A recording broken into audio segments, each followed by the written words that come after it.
Jessica, and this is Pat. We are Hi. from the UMass Nutrition Education Program, UMass Extention, excuse me. This morning we made a summer potato salad.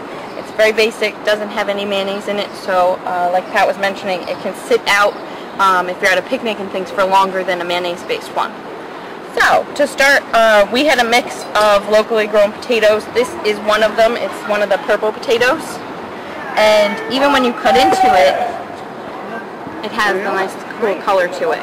So it adds another color to your salad and makes it nice and pretty. So what we do to cut them, you want the pieces to be about the same size so that when you go to cook them, they all cook about the same. You don't want to have really firm pieces and then really soft pieces. So I just cut them up into nice little squares, and then you're going to put them into the boiling water. And you want them to be fork tender. You don't want them to be too soft because then it'll kind of get too mushy in there. We also have a nice grown onion, and they're nice and big. And like we mentioned earlier, they can be very strong when you cut into them. So I just cut off the top. Now if you like to make soup, you could always cut this up and use this to flavor the soup and then take it out at the end. It would add a nice little onion flavor to it. So we're just going to cut off the end of it and make sure you peel off the outer layers and get rid of that piece. And then these, same thing, you want them to be about the same size as the potatoes.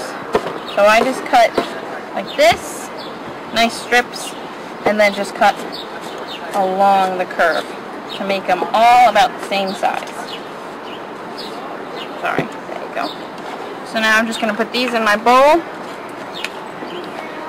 And now for time, I'm not going to cool my potatoes, but at home you would want to take the potatoes out, let them cool, and then mix it with all the rest of the ingredients. But for right now, we are just going to take them out. And if you're not someone who likes strong onion flavor, if you put the hot potatoes with the onions, it sometimes helps cook them a little bit so then they're not as strong. And on the recipe also, there's a few other tips. If you leave the skins on the potatoes, there's more fiber. It's all on the skin.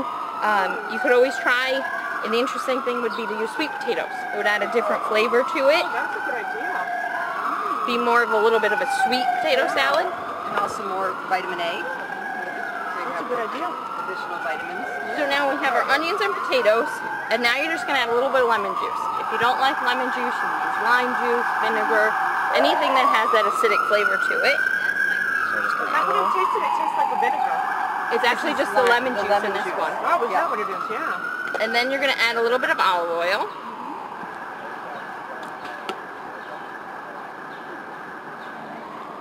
And in this, if you don't like certain herbs or spices, you could always omit them or change them.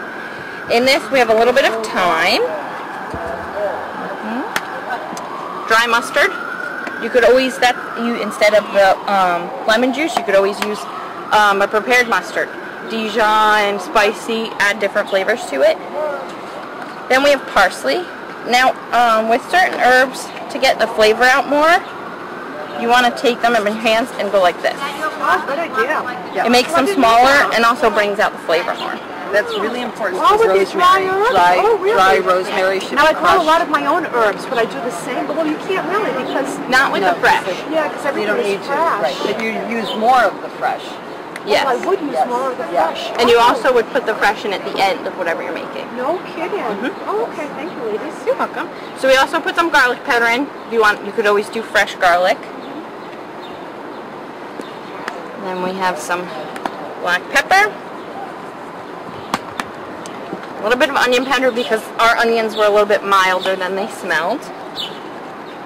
And then salt. And you could always omit the salt or put more, however you feel. I'll put all of it in. And then you just mix it up. And then you would want to put it in the refrigerator. Ours, we put in the refrigerator overnight. It also helps get the flavors in there together. You could always chill it for an hour and then serve it right before. But chilling it overnight works really well. It gets the flavors melding together. It's delicious.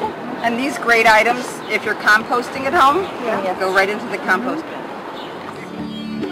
So do you like this? Good.